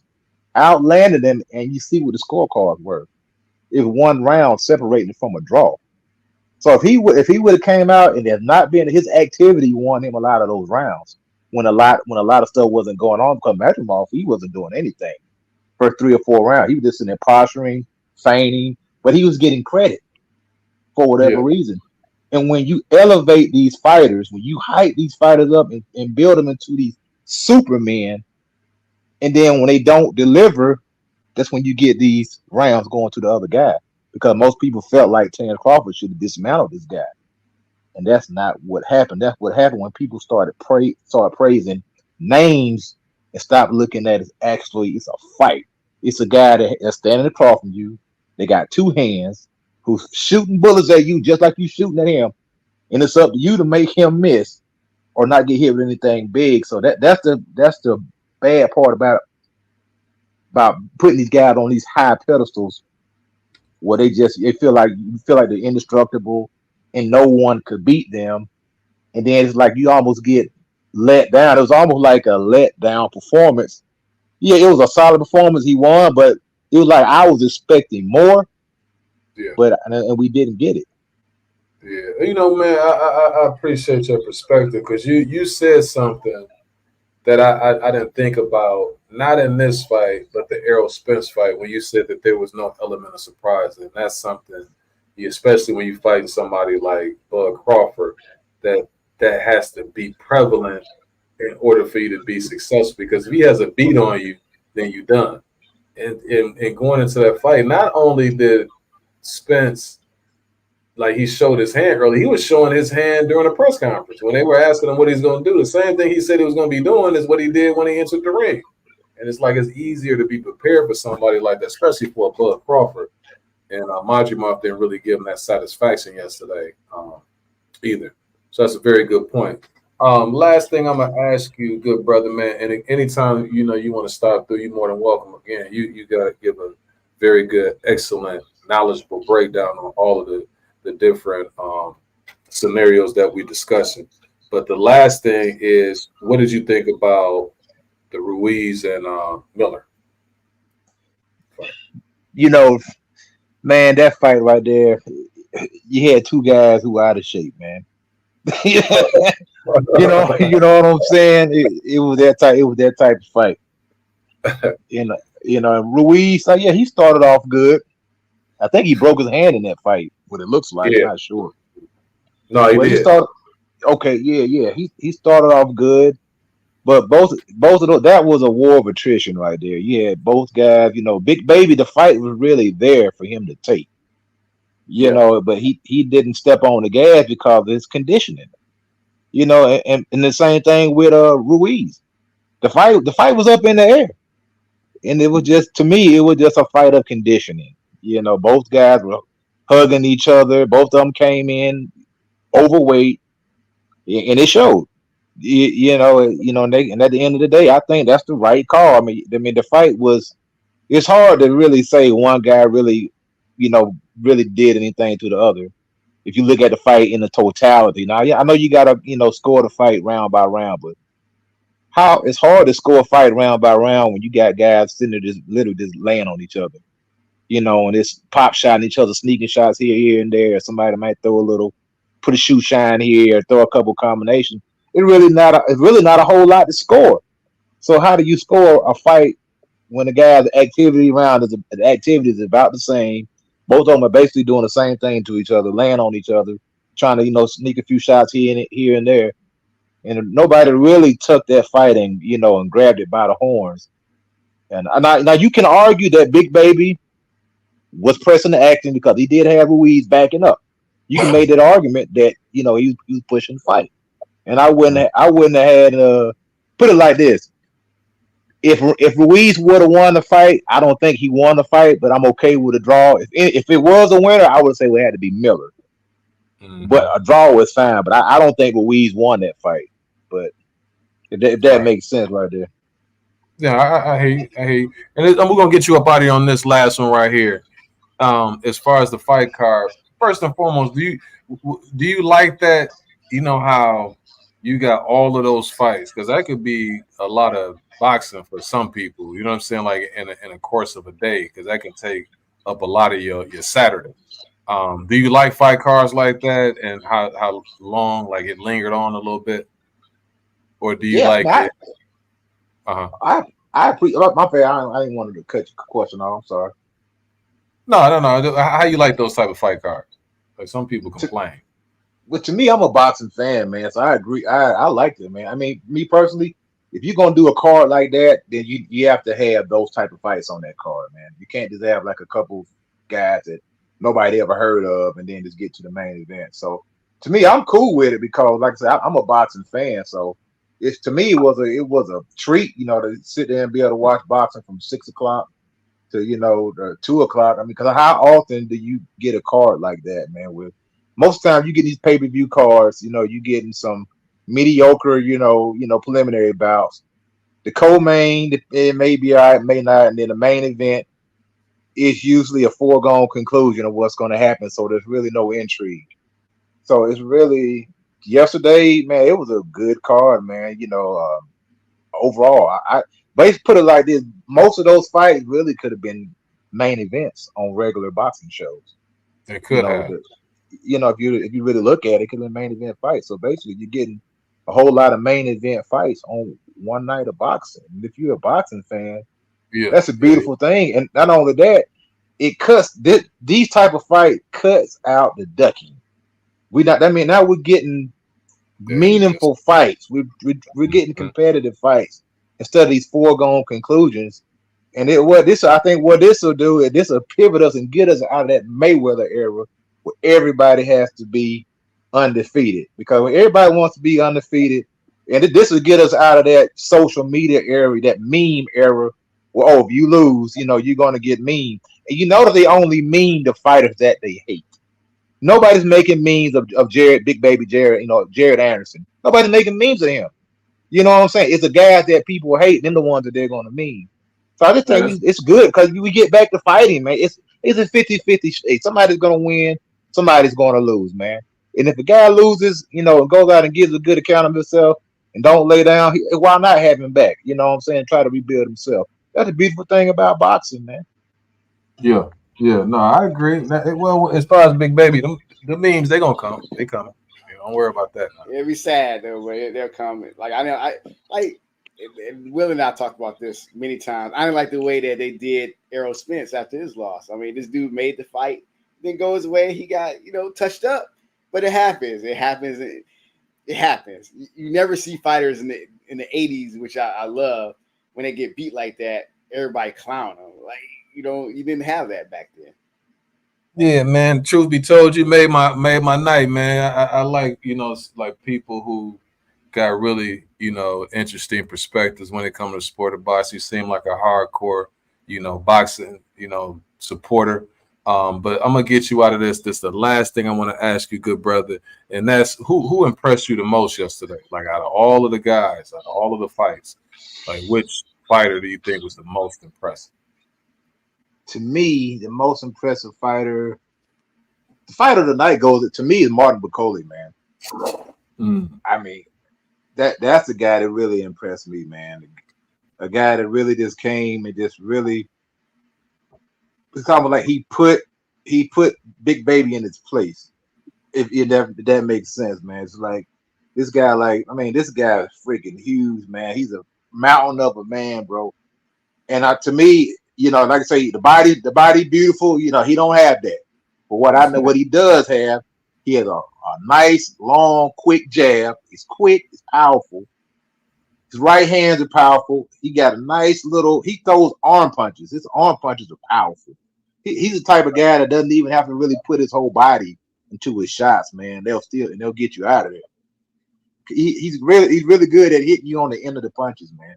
And he's a handful. He's a handful for anybody, man. I'm talking about anybody this guy gets in the ring with, man. I mean, guy got a good chin, good beard. You know, he's a problem, man, for the heavyweight division. You put him in with anybody, he's a problem, man. He is a total problem. Yeah, it's gonna be a lot of dudes not looking like to go in his direction. You know what I'm saying? Like anytime soon. But no, that's a very good fighter to pick. But it's a lot. I was impressed with a lot of dudes, but I would put him at the top of the list as well. But man, we're gonna go ahead and get you up out of here, man. I certainly appreciate you coming through, man. Yeah, man. Thanks. I'm gonna keep watching the show. Thanks, man. Yes, sir. Yes, sir. That's our guy. Truth be told. Truth be told. You have a good rest of your day, good brother. Yeah, man. It's always good to get somebody on here, man, who's knowledgeable. You know, you don't agree with everything everybody say, but I can totally understand where he's coming from. And like I said, he gave me, you know, some information that I never really considered. Like I said, when he was talking about Errol Spence being too like showing his hand lazy, showing his hand too early. You know what I'm saying? I never even thought about that, but he's absolutely correct. Vale, let's go ahead and finish things up because I know out here it's late and I want to get back to banging the road, man. Yeah, bang the road, go hard. So yeah, you were talking about this right as far as the negotiations with the Tank Davis and Shakur Stevenson. I'm gonna even move forward on that. The other thing, you got Caleb Plant. He's gonna be added to the fight card with Canelo. You know, we also got Landy Lara and Danny Garcia. What do you think about that? Is that gonna be a fight card that's gonna be similar to what we saw yesterday? You know, with the addition of Caleb Plant. I think in terms of star power, I think so. What will happen? I'm not sure based off their styles, but I do think that McCombie in particular, I don't know as much about him, but just watching clips of him, he may make things interesting for Plant, and he's going to force Plant to fight a lot. So that won't be. I don't think that's going to be a boring fight because Caleb Plant always needs somebody that's going to at least press him. Yeah, you don't want to put Caleb Plant in there with somebody just going to try to outbox him. So that's where I think that's going to be an entertaining fight on the card. Yeah. Okay. I don't know enough about McCombie. Does he have some power? Looking at his resume, he has some power. That's why I think it's going to be interesting. Okay, we shall see. Appreciate you, Edward Morris. Edward Morris says it's a good show. Like I said, man, it's always a good show, especially when you got to, you know, Vale always do his thing, and then when you have good guests like Truth Be Told, man, it even makes it even better. You can also come on here and put the link in the chat for anybody else who want to come through, share their thoughts. Again, that was an extravaganza yesterday, man, as far as that fight card. That's like, I ain't gonna say the Super Bowl, but it's like one of those, you know, events of the year that you got to mark your calendars for. Also, just a little bit of news, Jack Catterall and Regis Prograis fight is going to be postponed. I think they're going to move it back to October because Regis has, you know, it's a injury, but it's going to take a little bit of time to heal. So they'll do that fight a little bit later. Now, this is what I want to ask you about. I was going to ask Truth Be Told this too. So after Devin Haney, who was at the fight yesterday, look a little chubby, you know what I'm saying? You got to get it together, good brother. He's been added to the pound for pound. He's number 10 on the current pound for pound rankings here, as you see. First and foremost, after the performance against Ryan Garcia, regardless of what happened and why he lost, do you think he still should be in the top 10 pound for pound? 2, do you agree with the pound for pound listing that you see right there? Can give you a little bit of time to digest the information. Most likely, I don't agree with any pound for pound list, but I will speak on Devin Haney is that what happened in that fight with Ryan Garcia. We got to still look at the facts that you had somebody that you fought at a weight contracted and they didn't come on weight, and they busted positive for PEDs. So, and then you have that that loss that you suffer, it gets changed to a no contest. So all these different things has happened. The only thing you can actually penalize Devin Haney for is some of his tactics during the fight, which goes into eye test, as you say. But other than that, I mean, he it was something that happened to him that was kind of unfair. So why would you take him off the pound for pound list if somebody was caught cheating, did more than one thing when they did cheat? So that's where I think that Devin Haney did. If he was on the pound for pound list before, he belongs back on there. Now looking at this list, I mean, 1, 2, and 3 is always going to be interchangeable. Canelo Alvarez, I might drop some slots because, I mean, he hasn't fought anybody that makes me think like, okay, he belongs in this top 10. Baron Rodriguez, of course, he's fine where he's at because he's definitely been, putting the work in, fighting guys that we want to see him against, and he hasn't ducked anybody. You got Bivol, Gervonta Davis. As far as eye test, he does belong on the list, but when you look at everything else, a lot of his accomplishments, it leaves more to be desired. But if somebody has him on the list at number 8, I don't see it as a big deal as like some people have him number 2. I've seen that. So that's a little different. So Ellie Setback has him number 1. Who has him number 1? Ellie Setback. Ellie. Okay. All right. He's fine at number 8. What about Nakatani? Do you have him in your Nakatani?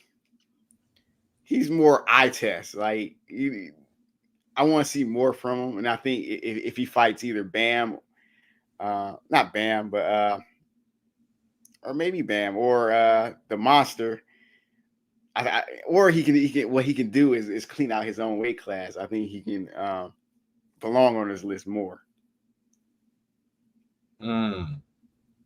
Here's the thing. So you got a couple of people missing. One, does Teofimo deserve to be in there? 2, does Errol is kind of inactive, so you can't really make the argument for him. Let's see who else is on this list. Like Nakatani, I just can't really put him in there. Tank just might make the top 10 based by default, but I definitely would have Teofimo there over Tank just based on some of the things that he's done, like his resume. Even though Teofimo, he it's a lot of duds when you see him fight. Tank is always, some people just get enamored with the knockout. And it's like, I was talking to somebody yesterday and they like Tank impresses people. But again, the fighters that he's facing, to me, he should do that against those fighters. Now, if you fight one of the top 1 or 2 guys in your division and you still doing that sort of thing, then that's when you're a top 10 pound for pound, guy to me, like legitimately, unanimously. But, like I say, with his resume, that's the reason why he could be in a top. He may not be in a top 10, but as far as, like you say, as eye test, then yes, he probably is one of the most talented guys in the sport of boxing, without a doubt.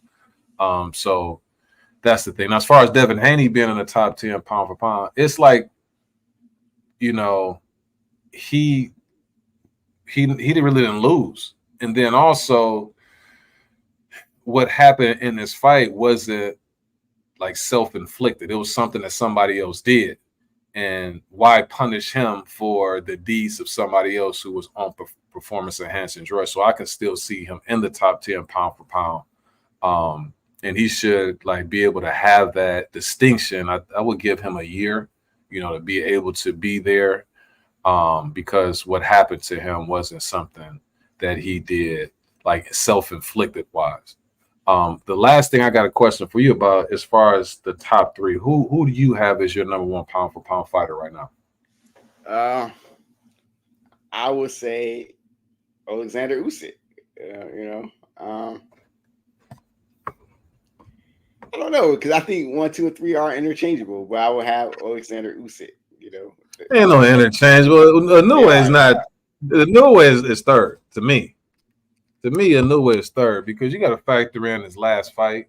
Mhm. You know, I mean, he has some accomplishments and things like that, but it's still a little bit like out of those three, I think that you have still a little bit more questions about Inoue if he faced certain guys as opposed to Bud and Alexander Usyk. You know,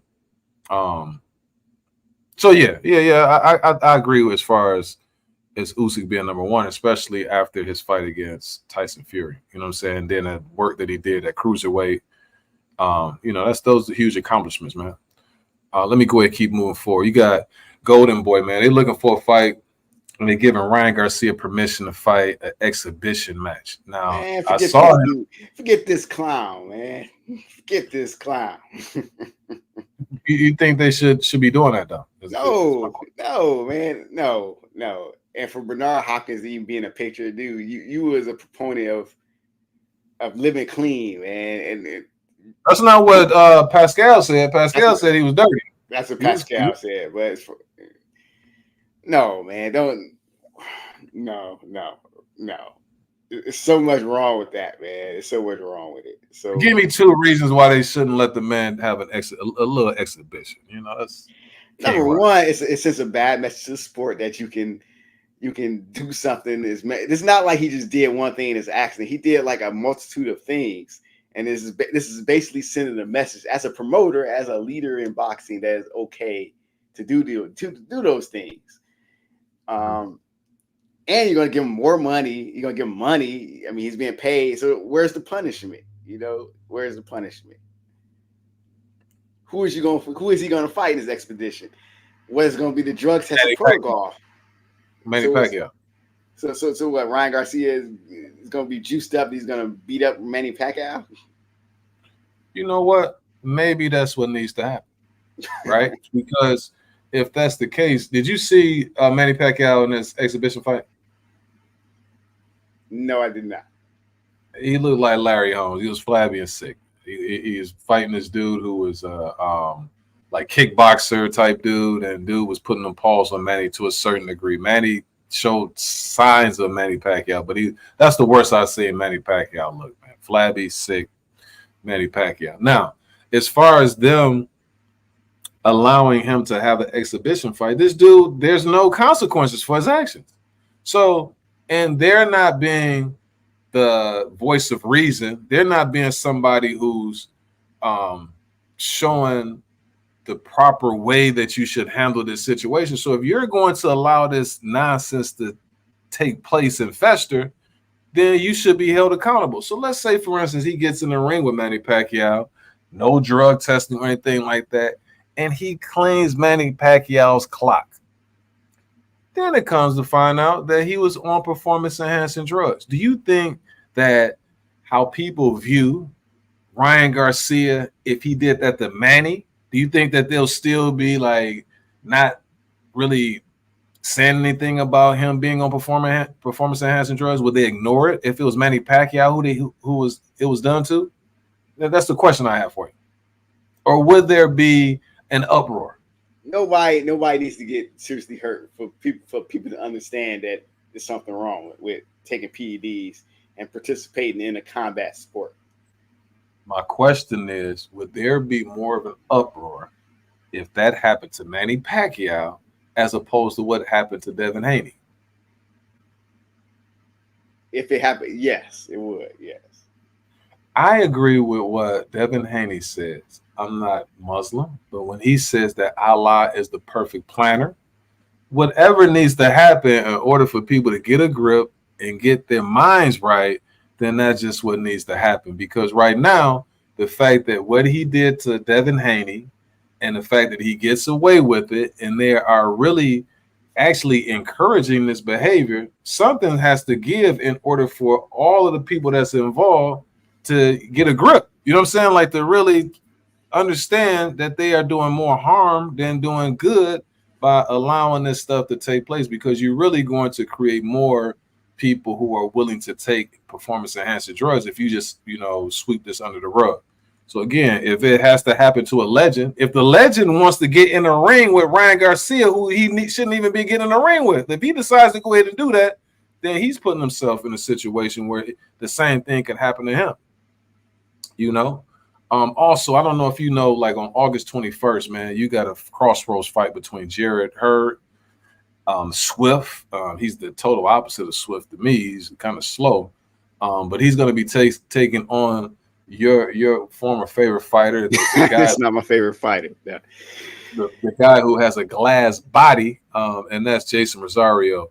Do you like this matchup right here? And then who do you favor in this crossroad matchup between the two? Yeah, I like this matchup. It'll be some fireworks until Jarrett Hurd stops Rosario. I think when Jarrett got stopped in this fight, it was more because he was just taking punishment. Rosario just be getting just cracked. You know what I'm saying? This fight, he's going to eventually get cracked. So I like Jarrett Hurd in this fight. I don't know. I think, like, ideally, it seems like this is a favorable matchup for Jarrett Hurd. But Jarrett Hurd, I don't know what weight class is going to be. Is that 160? Is it going to be like a catch weight? It's going to be 168. I don't know. He just looks very, very average outside of being at 154 and having all of the physical advantages. Being like a 168-pound guy who could shrink down to 154 and just overwhelm smaller guys. Rosario is always going to have that issue. Like, as soon as he gets touched to the body, it's like he get the wind knocked out of him. You know what I'm saying? And that's crazy that a boxer has that flaw. I've never seen somebody that vulnerable to the body. Now, Keith Thurman is vulnerable to the body, but not to that degree, where it's like he's done, you know? So, I mean, looking at that, the scouting report on this guy, that would be the first thing and the only thing that I'd be trying to do is go down there. But I don't know what Jarrett Hurd, man. Like I said, he just looks so average. When I saw him against my main man that fights out of Wisconsin, I forgot his name. He used to be fighting with Mayweather. He lost to him. And like I said, he just looks so average. You know, I haven't seen that Jarrett Hurd that beat Landy Lara. I haven't seen him in a long time. So it's going to be an interesting matchup as long as it lasts. I think Rosario has a shot because what Jarrett Hurd are we going to get? Is he going to be able to rekindle some of the stuff that he had before? I just don't see a lot of skill with him. Like, he's very, very basic. Kind of like a smaller version of Joe Joyce. You know what I mean? Not as slow, though. Now, Shakur Stevenson. So, again, the negotiations with him and Tank, they didn't go through, but we got a verbal agreement between William Zepeda and Shakur Stevenson. I think Turkey, Al-Ashik, that they might be putting this fight on in the near future as well. Again, what do you think about this verbal agreement between the two camps?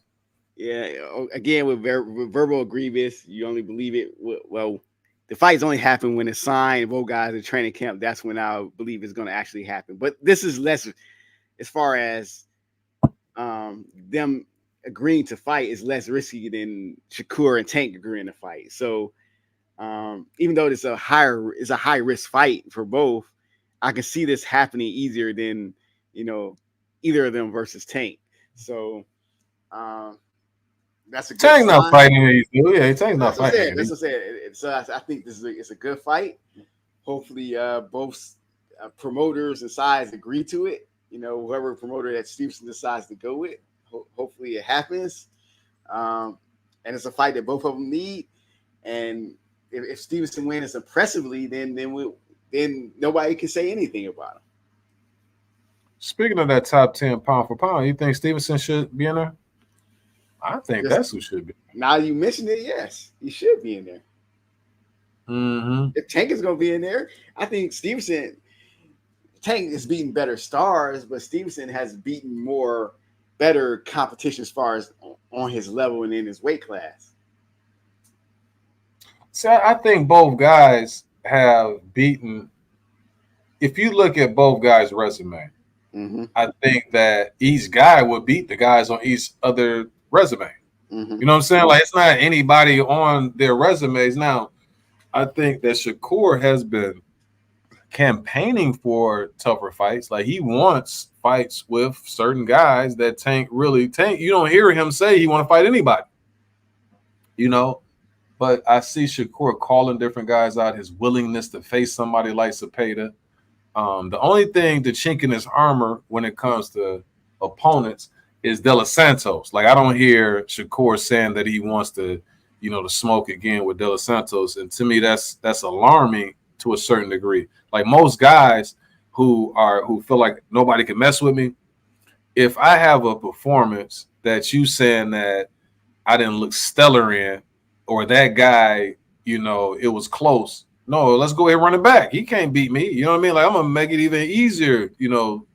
I just wish he had that mentality when it came to De Los Santos, because when they brought him up in a previous interview, he said, "Well, why Tank won't fight him? No, won't you take care of him?"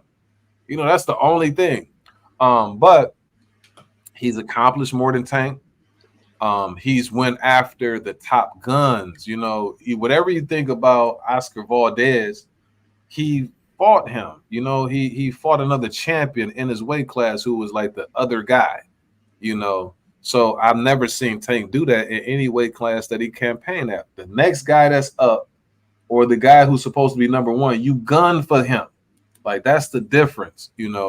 So I think Shakur is going to that's going to be a good fight for Shakur too, because it's a couple things that's going to befuddle Shakur. One, somebody who tries to box, somebody who has power, but Zepeda is going to be coming at him so much, and he's going to be trying to throw his volume, that's going to even make Shakur look better because of his style, and then also who people think Zepeda is. So the fact that I'm beating this top 3-4 guy in my weight class, that's going to come off better than somebody that you don't really know of, and he's just, doing this little boxing thing. They're going to complain about that, because whatever it is that he does, he's going to do that to everybody. But if it's a high caliber opponent, you might give him more credit for that, or you might see it differently in the eyes of the public. So this is going to be a really good fight if they're able to pull it off. And that's something that Shakur needs. He just needs to, make his bones against the top level opposition. Then after a while, take a couple soft touches here and there, but always gunning for those top fighters, And that's what I do like about Shakur. Certain things that he gets my nerves about, but he's immature. He's still growing. You know what I mean? Also, Alicia Baumgartner, man. I don't know if you know Delphine Persoon. Did she fight Katie Taylor or something? Twice. She fought her twice. That first fight, she beat Katie Taylor. This is one of the – now, I don't know. She's a little bit long in the tooth now. But this lady right here, at one point, I thought she might be the number one pound-for-pound fighter at one point. Like, that's a bad woman. But, again, she's getting older now. But you got Alicia Baumgartner. They signed a fight, and it's set for September 27th. One thing that's in Baumgartner's in her favor is the fact that the fight is in the ATL. You know what I'm saying? And I think that she resides out of somewhere over there in Europe. Like, she's one of those European fighters. What do you think? Are you familiar with Persoons? Yeah, I've seen some of her. Haven't seen any of her recently, But that name strikes a match. Yeah. What do you think about the matchup? Good guy. I like it, especially Baumgartner. I assume this fight is going to be at lightweight. So this is Baumgartner really trying to. It's weird because Baumgartner is kind of rebuilding herself, which is bizarre for someone who's accomplished what she has. But of course, because of the past things that have been going on with her, What was it with the PEDs? Like, what we talking about? Exactly. I want to just go blatant like that with PEDs, because you gotta be real, man. You gotta prove to everybody and yourself that I'm not a fluke. I am what I am. So I still like Baumgartner in this fight. I think if she doesn't gas, I think she'll be too skilled for Persoon. I don't know. See, when she was about to fight, it was somebody that she was about to fight. I don't know if it was Mayer. It might have been whoever she faced. It may have been somebody she faced after Mayer that she was gunning for Persoons then. And I'm like, whoa, you lucked out, because Persoons, it was something going on. I think she was having a baby or something like that. Oh, we got another one in the chat, man. Come, well, let's hear it. Jose Chavez, come through, man, like the flu. Let's go ahead and hear your perspective. You saying that the hype is over for Crawford? He's 40-0 or 41-0. Even the best fighters in the world. Let's say, for instance, that was an off night for Bud. They have them. Like everybody got a little off night. I thought that it was high level chess, man. But I would like to hear your perspective. You know, you saying the hype is over. Canelo's still the king of boxing. All right, come through, man. We want to hear your perspective. I'm not a Canelo hater. I'm a Canelo promoter, you know, myself. But, you know, I like to hear what you got to say.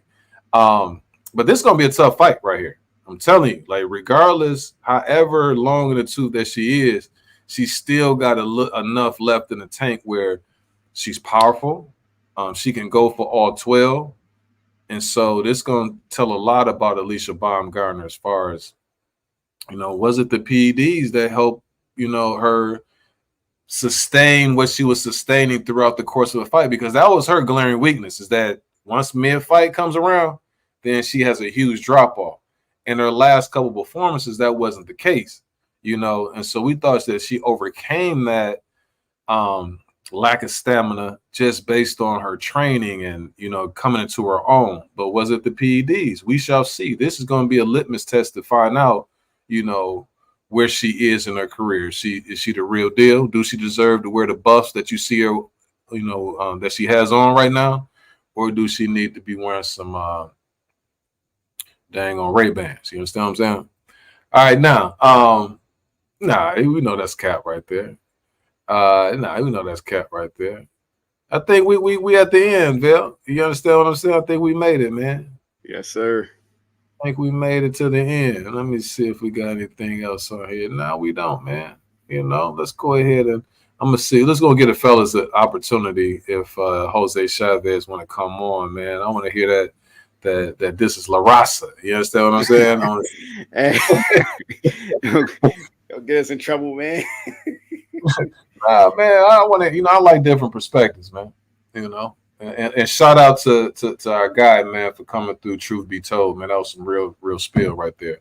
But anybody want to come on, we're gonna give you an opportunity. We're gonna stay on for about another minute or so. If we got somebody want to stop through and share your thoughts, like I said, that was kind of like an extravaganza yesterday. And it'd be good to know what people think about the fight card. Who do you think shined the most yesterday? What do you think about Bud's performance, Madrimov, you know, so on and so forth? You got any last words while we close this one out, Bill? No, like you said earlier, you know, it was a great card, even though I didn't have a problem with how long it was. It was just how late it was on. Like I think a part of the Pitbull fight is start watching me, and I will go, oh, wait a minute, what's going on? Oh, Pitbull losing. Yeah. So yeah, then I didn't even see the Eminem concert. I slept right through it while it was on. so yeah, man, these late fights, man, they take a lot out of me. But shout out to the cats making it happen. You know, it was a great card, and I look forward to seeing more. Yeah, you know, like I say, over here, that's the interesting thing, you know, being out over here in Asia, is that everything's the opposite. So when I get up, like I said, it was 7:00, and seeing the fights like during the day, now that could be more challenging if a person with a fight's on the weekend. But it's like the fight was it Sunday? Let me see what like that. That's what throws me off being out here. So like right now, definitely a Sunday morning, probably for you. Yeah, so it's Sunday morning, and that's what threw me off too. Because I was talking to Ty yesterday. So the upcoming week, I leave out of here on Wednesday. So Wednesday I fly out and I'll be in Tokyo for about 13 hours. When I'm in Tokyo, I got, like I said, a little itinerary while I'm there. But it threw me off because I went downstairs, and you do your excursions downstairs, you know, like you set your plans. So I was setting up every night. They got Muay Thai. And so on Monday, they have like the super fights where they got the championship bouts. So I'm going out there. I was trying to figure out when should I go. So when I was setting it up, I was telling the lady, I said, I want to do a Monday, but I thought that me doing it Monday, it was going to bleed into this, like, because they start at 9 and typically it's like 2 hours. And so I was thinking about if it lasts a little bit longer, will I have time to get back? Will I be too tired? You know, that sort of thing. So I thought that it was going to be today. And then by the time I got back, that's when we were going to do our episode. But it just so happened that it's tomorrow at night. So just that time difference kind of throws you off a little bit. But as far as the fights are concerned, being able to wake up and watch the fights fresh, it's not like I'm tired. Now, it's the opposite, where when the fights start, like I might be fatigued or a little still sleepy for the preliminary fights. But by the time the preliminary fights are over with, then I'm laser focused, like having a little coffee or whatever. And then I'm watching the fights like that. You know what I'm saying? So it's a little bit different, you know, out here. Even some of the sports shows, like when I'm watching First Take or something like that, I'm watching that and it's like 4 a.m. You know what I'm saying? Mm-hmm. So it's just crazy. Like, you know, that stuff is live, but over here it's so late. It's crazy. But yeah, man, we're gonna go ahead and close this one out, man. That's a good conversation that we had. Again, shout out to you know, the fella, Truth. So, you know, he was telling that truth, he was spilling the real. And we always like that. But Bill, you know, as usual, per usual, I'm gonna let you go ahead and close this bad boy out. All right, everybody. Again, we the last ones at the bar, the baddest boxing podcast out there. So everybody, enjoy your week and be safe, and we will see you next time. Peace. All right, peace. All right, Bill, you be easy, baby. All right, peace. Peace.